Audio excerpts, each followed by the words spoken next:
यह डिक्टेशन 70 और 90 शब्द प्रति मिनट की स्पीड से रहेगा। डिक्टेशन काफ़ी अच्छा है, आप सब इसको पूरा लिखेंगे और इसमें अगर कोई भी आपको डाउट आता है तो आप उसको ज़रूर डिस्क्रिप्शन बॉक्स में जाके देख सकते हो, वहाँ आपको इसका PDF मिल जाएगा। डिक्टेशन स्टार्ट होने में 5 सेकंड, 3, 2, 1 स्टार्ट। महोदय, यह मानना कि उनको रोका नहीं जा सकता गलत है। इस महंगाई को रोकने के लिए कुछ विशेष कदम उठाने होंगे, कुछ विशेष काम करने होंगे। एक विशेष चीज़ को इस बजट में आई है और जो घबराहट पैदा करने वाली है वह यह है कि देश की पैदावार तो बढ़ रही है, देश का विकास तो हो रहा है, लेकिन इसके साथ ही साथ देश में बेकारी बढ़ रही है और ख़ास तौर पर पढ़े लिखे लोगों की बेकारी बढ़ रही है। लोगों का बेकार होना खतरनाक चीज़ है।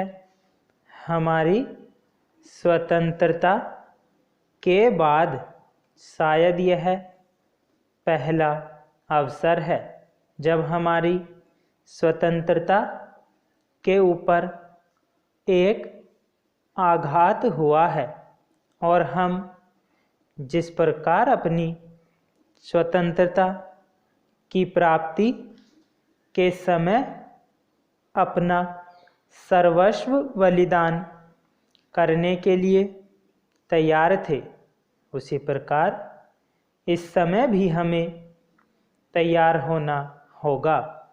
माननीय प्रधानमंत्री जी के मत से मैं सर्वथा सहमत हूँ कि यह एक ऐसा अवसर है जिस अवसर पर कि इस देश की प्रतिनिधि संस्था जो यह लोकसभा है उसे इस संबंध में अपनी स्पष्ट राय देनी है और उस राय को देने के बाद हमें उस राय के अनुसार सरकार को भी कार्रवाई करे, उसमें सरकार को पूरा सहयोग भी देना है।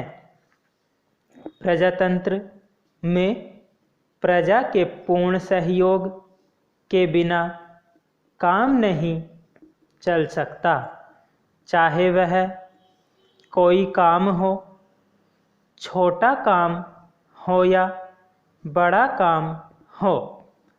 फिर यह तो हमारी स्वतंत्रता की रक्षा का प्रश्न है और ऐसे अवसर पर प्रजातंत्रवादी राष्ट्र को उसकी सारी प्रजा को सरकार के साथ सहयोग के लिए तैयार रहना चाहिए।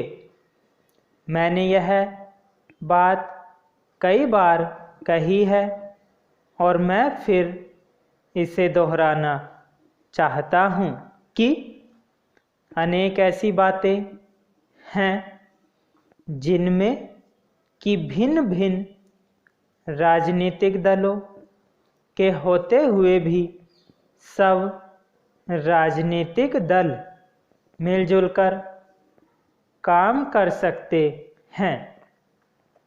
यह एक ठीक इसी प्रकार का अवसर है। मैं अपने प्रधानमंत्री जी की वैदेशिक नीति का बड़ा भारी समर्थक रहा हूँ और कल इस सदन में इस संबंध में जो बहस हुई उससे भी यह पूरा परिणाम निकाला जा सकता है कि यहाँ तक हमारी वैदेशिक नीति के सिद्धांतों का संबंध है, वहाँ तक इस सदन का कोई दल, इस सदन का कोई भी सदस्य उन सिद्धांतों के विरुद्ध नहीं है। कल मैंने बड़े ध्यान से अपने साम्यवादी दल के नेता का भाषण सुना। उन्होंने यह कहा कि मूल प्रश्न हमारी मूल नीति के समर्थन का है। चेंज महोदय, यह मानना कि उनको रोका नहीं जा सकता गलत है। इस महंगाई को रोकने के लिए कुछ विशेष कदम उठाने होंगे, कुछ विशेष काम करने होंगे। एक विशेष चीज़ जो इस बजट में आई है और जो घबराहट पैदा करने वाली है, यह है कि देश की पैदावार तो बढ़ रही है, देश का विकास तो हो रहा है, लेकिन इसके साथ ही साथ देश में बेकारी बढ़ रही है और ख़ास तौर पर पढ़े लिखे लोगों की बेकारी बढ़ रही है। लोगों का बेकार होना खतरनाक चीज़ है। हमारी स्वतंत्रता के बाद शायद यह पहला अवसर है जब हमारी स्वतंत्रता के ऊपर एक आघात हुआ है और हम जिस प्रकार अपनी स्वतंत्रता की प्राप्ति के समय अपना सर्वस्व बलिदान करने के लिए तैयार थे, उसी प्रकार इस समय भी हमें तैयार होना होगा।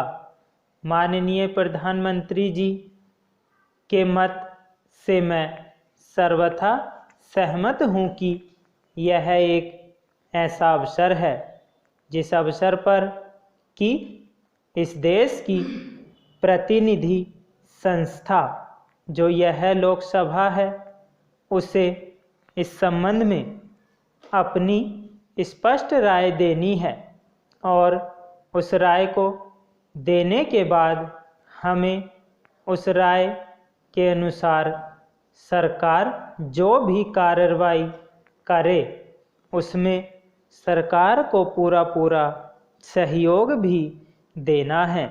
प्रजातंत्र में प्रजा के पूर्ण सहयोग के बिना काम नहीं चल सकता, चाहे वह कोई काम हो, छोटा काम हो या बड़ा काम हो।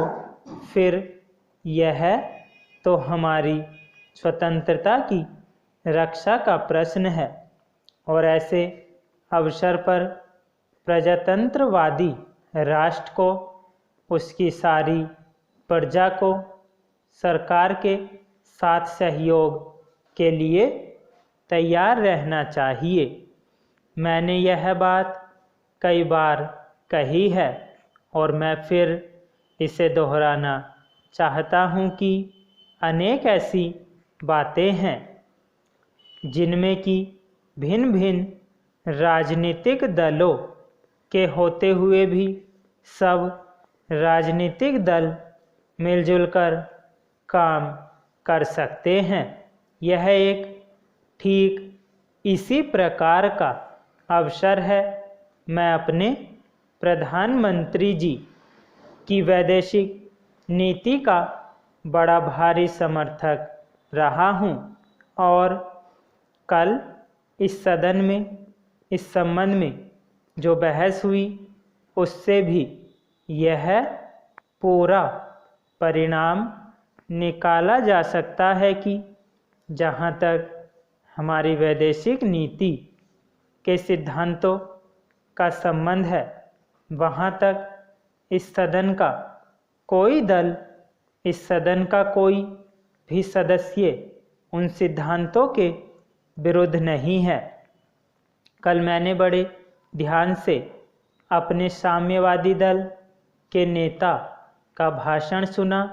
उन्होंने यह कहा कि मूल प्रश्न हमारी मूल नीति के समर्थन का है।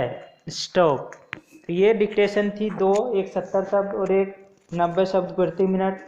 कौन सा डिक्टेशन आपने पूरा लिखा है आप ज़रूर उसको बता सकते हो कमेंट करके, कितनी आपकी गलती रही और कितना आपने लिखा है। Thank you so much.